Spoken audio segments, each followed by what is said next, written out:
So we're going to begin this week by finishing up our advanced MATLAB lecture, which was lecture 4.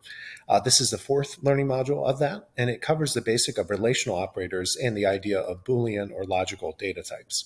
So relational operators are things that you've undoubtedly seen before in your mathematics course. They're just used to compare two quantities.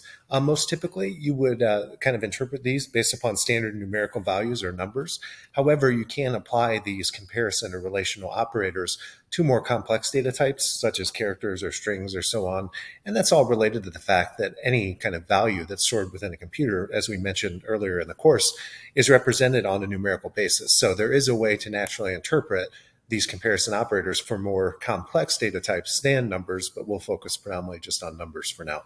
So when you perform a comparison using a relational operator, you're naturally going to get a result which is either true or false. And if you think back to kind of the basics of computing lecture that we did, where we introduced logic gates, we called a quantity that is either a 1 or 0, either a binary or a Boolean quantity. So when MATLAB actually computes a comparison on using a relational operator on two numbers, it will store the result as a logical data type. And I'll actually show you that here in a minute. But here are the table of all the different ones that you need to be aware of. The one thing that you need to know is that for most mathematical operations, you can either implement them using the symbol or you can actually use a function. And let me just show you an example of that real quick. Like for example, in the first row, I'll clear all that way. My answer is clear as well. I can compare 2 to, let me do less than, since that was the first one in the table. I can evaluate, and that's MATLAB is 1 less than 2. And remember that when I execute something on the command line in MATLAB, that will always store the last result in the answer variable. So notice that that is true. We get a logical type variable. And if we double click and look on the workspace, we see it's a logical type and it is encoding true as 1. The one thing that I want to say there is if I clear that all again, I'm going to clear my answer variable, I can use the function form of less than, and you would never want to do this. It doesn't make for very readable code. But you could actually pass 1 and 2 into the less than function, and you would get the same result in that case. The one thing that's worth elaborating on in some detail here, even though you're all very familiar with the ideas of comparisons, first and foremost note, for all of the comparison operators, you append an equal sign afterwards in order to make it inclusive or equal to. So less than or equal to you do by just having the less than symbol with an equal to afterwards. If you want to do not equal to, it's a tilde. And remember that the tilde is kind of on most keyboards next to your 1 immediately to the left. And the one thing that I will say is this equality operator. One of the things that people will make the most common mistake when they're doing comparisons is to do something like this. Let me think of an actual logical example that you would want to do this to. Say, for example, 2 times 2 equals 4. People, when they type this, will think they're evaluating whether or not the expression on the left side, 2 times 2, is equal to 4.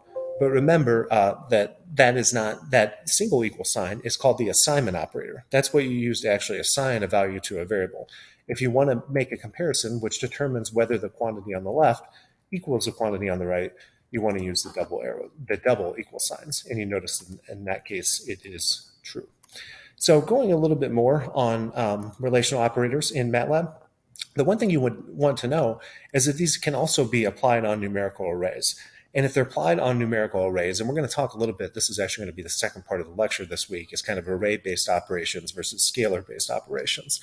When you apply comparison operators on numerical arrays, it's going to be performed on an element-wise basis. So naturally, if you have like 5 numbers in an array and you have 5 numbers in a second array, you can evaluate using the relational operators whether one array is greater than another. And what that's going to do is take each element by element wise, and compare them, and then it will store a logical value for each of the comparison results. So you're going to get, in general, when you compare operators, I should say when you compare arrays using relational operators, you're going to pass in 2 arrays, which are the same size, and you're going to get an array out, which is that same size, but it's going to be of the logical data type.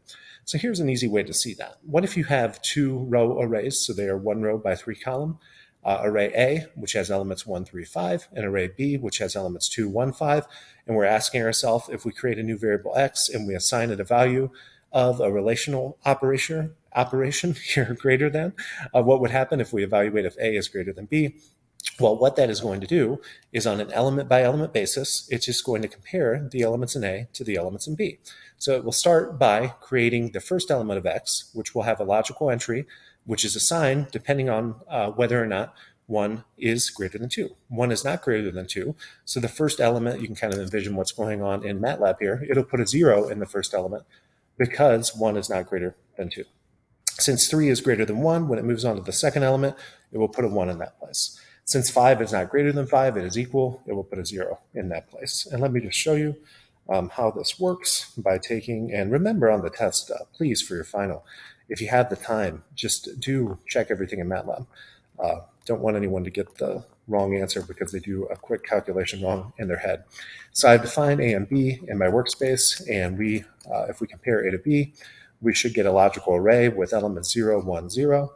And I believe that's what we got here. Yes, we did, even though we put the wrong, it again, square bracket direction to close that. For the second, we wanted to evaluate. Now this looks a little bit tricky, and I would actually encourage you, if you had this in syntax code, to put parentheses around it, just to make it a little bit easier to interpret. We're creating a new variable, and we're assigning it the value that we get when we perform the relational operation of determining whether the elements in A are equal to the elements in B. That's what that actually says. But when you look at it like this, it looks a little bit funny. So how's that done? Well, we just compare on an element-wise basis the elements in A to the elements in B. The only time that the two are equal is in the third element. So this should produce, if we enter it correctly, 0, 0, 1 as a logical array. So let's try to do that. And we, of course, will be writing over the value of X in the workspace here. Actually, last time I didn't assign that to a variable. This time we will. So notice that X is 1 by 3 as we expected. Since both A and B were 1 by 3, it is a logical array since it results from applying a relational operator on a per element basis. And only the third element is 1 because only the third elements in A and B are equal. So pretty easy lecture to get started there. Just remember the key mistake that people often make is when they're trying to compare equality using just a single equal sign. Remember, single equal sign is assignment. Double equal sign is your relational operator for comparing equality.